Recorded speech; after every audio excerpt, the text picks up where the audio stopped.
This is the Everest mountain.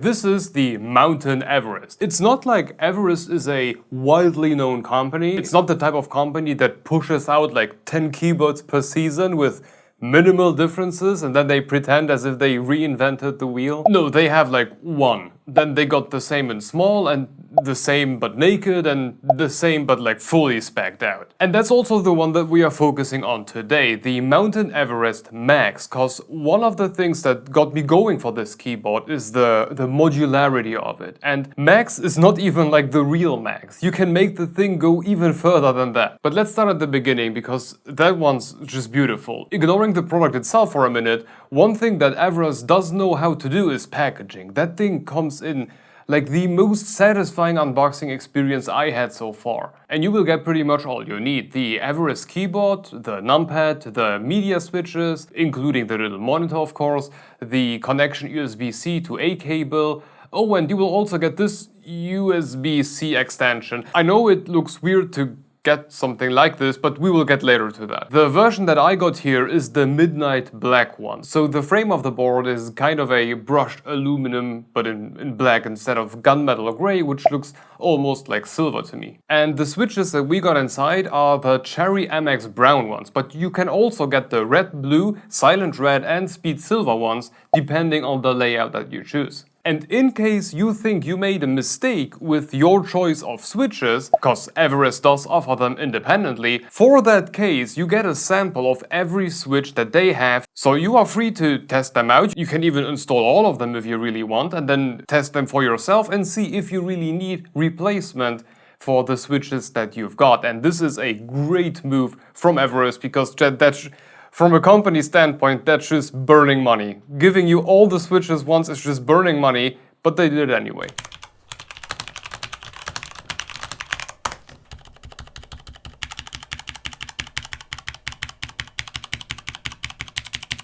Anyway, the main attraction of the keyboard are kind of the accessories, I would say, because pretty much everything about this is to some degree a accessory, like the feet. Yes, instead of being attached to the keyboard itself, as it is usually the case, Everest did something quite different. Here we got 4 sets of these magnetically attached feet with rubber on the bottom side.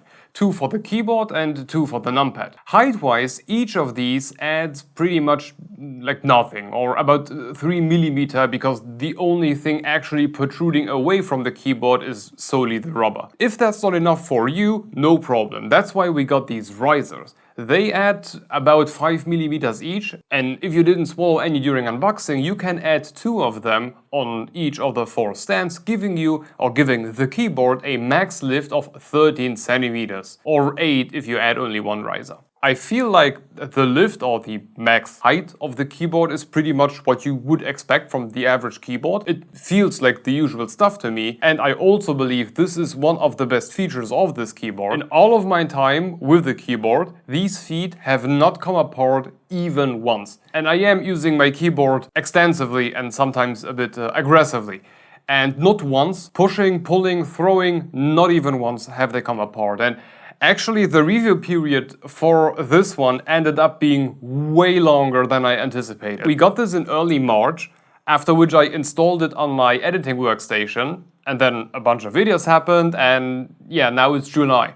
And it has been there ever since. So for the last 4 months, this has been my daily driver, and not once have these feet come apart. And it's not only that, I realized how genius they actually are. They are magnets. They are nothing but magnets. So even if they would come apart, let's say you use your keyboard as like a hammer, what's the worst thing that could happen? They would come apart, but they are magnets. So just slap them back together, slap them on the keyboard, and you're done. Genius. It's rigid AF. Nothing can break. I love them. But for myself, I would like it to be, or the whole keyboard, to be high. I feel like adding another 4 risers would have been better. I know, up to 80mm lift in the back sounds kinda high, but because you can steal the risers from the numpad and then only lift like the keyboard for the 18mm, I can't say that I would have preferred that. I definitely would have. But on the bright side, you can buy pretty much anything that the Max version has to offer as a standalone extension, so making it go higher is not a problem at all, it just costs money. The other accessory you will find in here is the palm rest.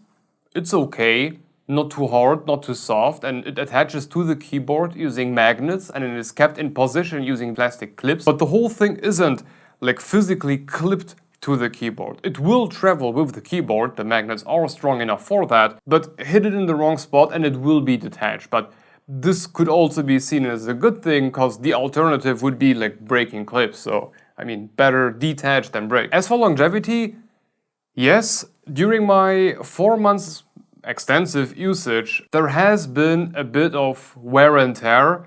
It's not like the color has come off, but I'm not sure if you can see it on the B-rolls, but I think cleaning it with isopropyl wasn't a good choice. I think that did some harm. There is no deformation, it's still very, very flat, and it still feels quite good, but you can see that the color is starting to fade. The next accessory would be the numpad. On here we got the usual numpad layout, and you also got 4 mini screen buttons, much like on a Stream Deck, just much more clicky instead of puffy.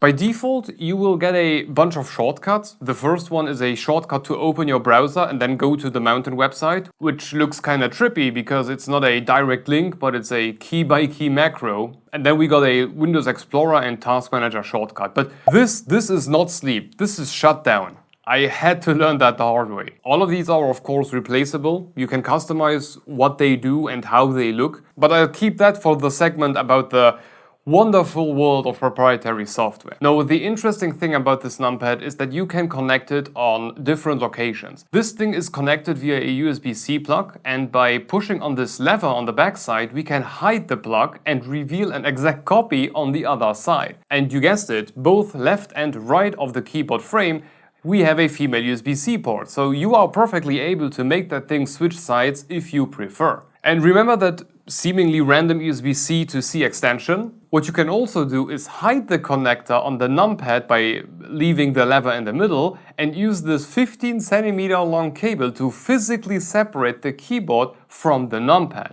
without actually physically separating them, because you still got a cable, leaving you with an annoying cable right in the middle of your keyboard. Or in the top if you use any of the other ports, or the other available USB-C ports at the top, but who the hell would work like that? No, the USB-C extension isn't really my issue with this thing. If this is your thing, cool. No, I think Everest did a really shitty job with how the numpad is connected to the keyboard, especially once you compare that connection with the feet. All that the numpad has to be kept in place, or attached to the keyboard, is the USB-C port and a fraction of these two magnetic rods. And as far as I can tell, these two are more to ensure that the USB-C plug goes in straight. Yes, there is another mini rod coming out in the bottom, but that doesn't really go into anything. It just attaches, let's say slightly, magnetically to the frame. And with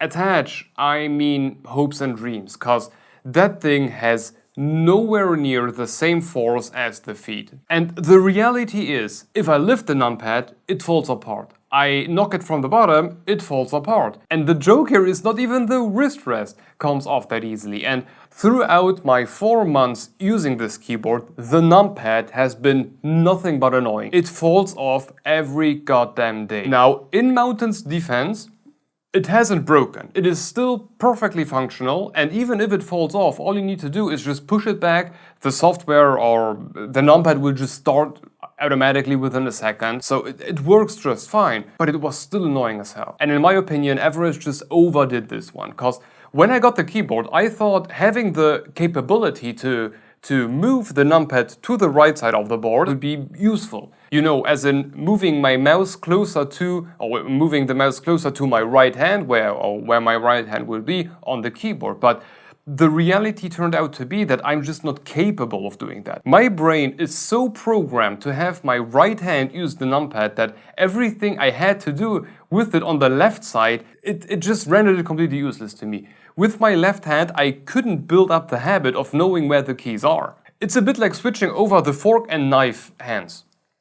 good luck. For the numpad as a whole, in my opinion, Everest should have concentrated way more on making that numpad stick to the keyboard instead of making it like connect to different places. It doesn't have to be a permanent connection. I understand if Everest wants to keep the feature of having it movable. Maybe there are people around who like to do that. But you can clearly see that there is a secondary anchor point missing. That bottom magnet just isn't really doing anything. And in the end, everything numpad related turned out to be the fiddliest accessory that I ever had. And all of this could have been prevented. Just make the bottom magnet a bit longer, make the keyboard part of it be a hole, and then stick A into B. And that would have solved everything. And not to forget, there is a missing palm rest underneath the numpad. I just don't get why there isn't any. Whew, let's switch to a better working accessory, the media dock. This thing attaches either to the left or right USB-C port on the back of the keyboard. God, there are just so many USB ports on that keyboard. Anyway, once connected, it will light up with the Mountain logo. You will get the usual media buttons, move back, forth, start, stop, and shut the hell up. But of course, the main attraction is the screen. You can control it by turning on the chassis essentially, and it will immediately switch into the menu where you can choose whatever you want to do. Of course, you can do the usual stuff, like set the volume, but you can also do kind of cool stuff, like display the CPU and GPU usage, though that requires the software to be installed, just keep that in mind. But you can basically turn this into a miniature hardware monitor, or a keystroke counter, because yes, that thing can count the actions per minute, APM, I didn't even know that existed. To get back to the menu or make a selection, we get the button right next to the display. 1 click for yes and 2 to go back. Oh, and profiles, because you got up to 5. If you're into that sort of thing, great. The cool thing about this little monitor is that it is almost software independent. You can set the brightness and you can even choose the RGB, because yes, of course, this thing has a lot of RGB. All of the keys are independently lit, and we got a light inside this indentation going all around the keyboard, including the numpad. What a neat little detail. Anyway, you can control that using the monitor as well. You got the usual modes, rainbow poop, but kinda different, reactive, matrix, of course, and something they call Yeezy mode, because, you know, Everest. And then you also got custom, but for that you will need the software, and just to give you a heads up, be prepared to look at this screen for a very, very long time. But back to the screen. This little thing is a TFT IPS display with 240 by 240 pixels. It is round, and at the bottom it is essentially cut off, so it's not really like 240 by 240, and it's fine.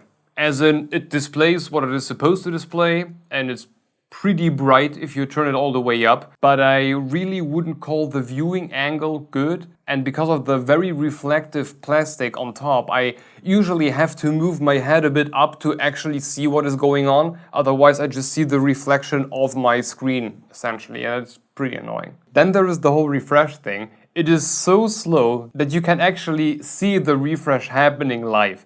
Every time you switch something, you can see how it is updated top to bottom. And it's kind of mesmerizing to look at this. But it does the job, and all I would have wished for is if that thing would have been slightly angled or more angled towards the user of the keyboard. That would have really helped with the reflection thing. And it's forgetful. Yeah, the pain in the ass for me was that every time I start my PC, the media dock will go back into, let's say, the menu mode. So every time you spin it, it will just go over the menu options. But naturally, I am programmed to use this as a volume knob, which I also assume would be the most used cases out there. Most of the time, it's going to be a volume controller, but every time it starts, or every time the keyboard starts, your PC restarts, you will have to go to volume, click, and then you can go. And by the way, it's not extremely reactive. It's like, it has a very limited amount of, let's say, listening capacity. You can't just give it a hard spin and crank the setting all the way up. Anyway, the thing that bothered me so much about this is that there isn't any way to set a default startup option. And the scenario in which I found myself surprisingly often is that I would start my PC, some Chrome tab I can't find would start making some sound, and in a hurry I would just start spinning that screen like crazy, but instead of making the sound go away, it would start to go over the menu items, and then I would smash the button, because that's just what I would do, which will make the keyboard go into RGB mode, and in the meantime the whole office is judging me for what type of weird videos I am watching, and all of this absolutely fixable via software. Just give us a default setting. I would set it to volume by default. Maybe you would do something different, but this is doable after the fact. And it's really not like Mountain is shy of updating this thing. It is running on version 43. And if you believe we are done with accessories, you are wrong. Mountain also offers keypads. We got two, a Displaypad and a MakroPad, and they are exactly what you would expect. One has the exact same mini screen buttons as the Numpad, and the other one has a bunch of macro keys. Each of them comes with yet another very satisfying unboxing experience, a stand and a USB cable. To use them, it's unfortunately software only, so we will keep that for later. But the reason I wanted to include them in this video is because they can be attached to the keyboard. For anybody who just wants to use them, use the stand, that's fine. It's heavy and it has a anti-slip rubber underneath. Or you can attach them to either the top left or top right of your keyboard, depending on where the media dock is. How cool is that? Yes, you can maximize the max state of this keyboard even further. Now on paper, these keypads are fine. They do exactly what they are supposed to do, but I still believe Mountain blew this. Instead of having yet another USB-C port on the front side of this keypad and then docking that into the already present USB port on the keyboard, you know how the media dock is doing it, they just didn't do that. Yes, in case that you wanted to maximize your keyboard with yet another 12 keys, be them displays or just regular keys, you will be forced to have a 2-meter long cable dangling around on your desk. Why? How could they not make this happen? I don't understand why they're just... Why is this not happening? Or in the very least, they could have added like a very short USB-C to USB-A cable, because the closest USB-A cable you can use is on the keyboard itself. It's like what, 5 centimeters away from the keypad? Of course, you are free to go and buy your own USB-A to USB-C cable, which is, let's say, 10 centimeters long, and then route it properly. You can do that. Nobody is preventing you from doing that, but they include only a 2-meter one, which makes sense if you use this as an independent product. Without the keyboard, that really makes sense, but in combination with the keyboard, I don't see why this connection is not happening, and I don't see why a 2-meter cable is really necessary. And yet another missed opportunity is this. This would make so much sense. If the frame would have been minimally wider, they could have made this happen. Especially because there is another USB-C port on the side, the one for the Numpad. And I tried this. It makes so much sense if you have that keypad there, especially the one with the monitors, because it is in reach of your pinky. So instead of reaching up with your hand, because if you have your hand here, you will never just reach these keys, you have to lift your hand. However, for these here on the side, place it like this, for these here on the side, you wouldn't have to. You can reach them with your pinky. So why did this not happen? It's such a missed opportunity. And with that, as far as accessories and additional upgrades are concerned, this is pretty much the max you could do. Overall, the keyboard is fine. It's pretty rigid, or the keyboard is pretty rigid. The top plate is made out of aluminum, and thanks to the brush design, it's not very fingerprint collecting, which is really neat for somebody like me. Of course, it's going to have a slight flex if you press it hard enough. It's not like the thing is made out of steel, but it's still alright. And the only build quality concern that I have is how the Numpad is connected to everything. The Numpad itself is also quite rigid, but it is holding on with hopes and dreams, and that's just not enough. And with a polling rate of 1000 Hz and the ability to phase roll across the whole keyboard, it's fine. It's a fine keyboard. So overall, I'm quite happy with the keyboard itself. With all of my nagging, of course, but except the Numpad situation, everything would be fixable via software. And now, let's get into the wonderful world of proprietary software. It's shit, but it's not that shit anymore. Because this review took so freaking long, I am in the very unique opportunity of watching Everest fix some of their own mistakes. Back when I got the keyboard, the software would just randomly crash, the RGB menu would just get stuck and the keyboard would make a light show all the time until the software got unstuck, and then the software would randomly decide that the keyboard and or the keypads aren't there anymore, and then you will end up with like nothing. And I had everything. The software wasn't running for at least 2 weeks at a time. And yeah, the software wasn't great. But in the meantime, with some updates, the crashing has been fixed now, so it's not like there are any fatal errors anymore, so that's that. But it is still painfully slow, and I don't really know what it is loading, and sometimes it forgets that it's a keyboard software. Then I have to restart my PC to make stuff show back up again, so it's still shit. Using the software, if it works for once, you can do roughly what you would expect. You can set the profiles with different default lighting modes, and you can set the lights, and you can set the custom keys or the custom display keys. And this actually works really, really great. They give you a bunch of default options, you know, the usual stuff, browser, folder, and some program-specific stuff, which can be very, very useful and can speed up, like for example, the editing process quite a lot if you know how to use these, because they have like Premiere Pro presets already in there. So they did some work here. But the most useful thing for me was actually run program, because it's not actually a program that needs to be run, it's just a file. So you can select any file. And in my case, it was the benchmark Excel files, because they are like very deep hidden in the server. And I always need like a minute to get to wherever they are. And the shortcut was just helped me a lot. Then we got some display settings and a loading screen, of course, get used to that. And then we got the display options, where we can basically disable everything and set some settings like the clock type and what image to display when nothing is happening. Oh yeah, uploading a 20 kilobytes image really proves why a 12900K was worth it.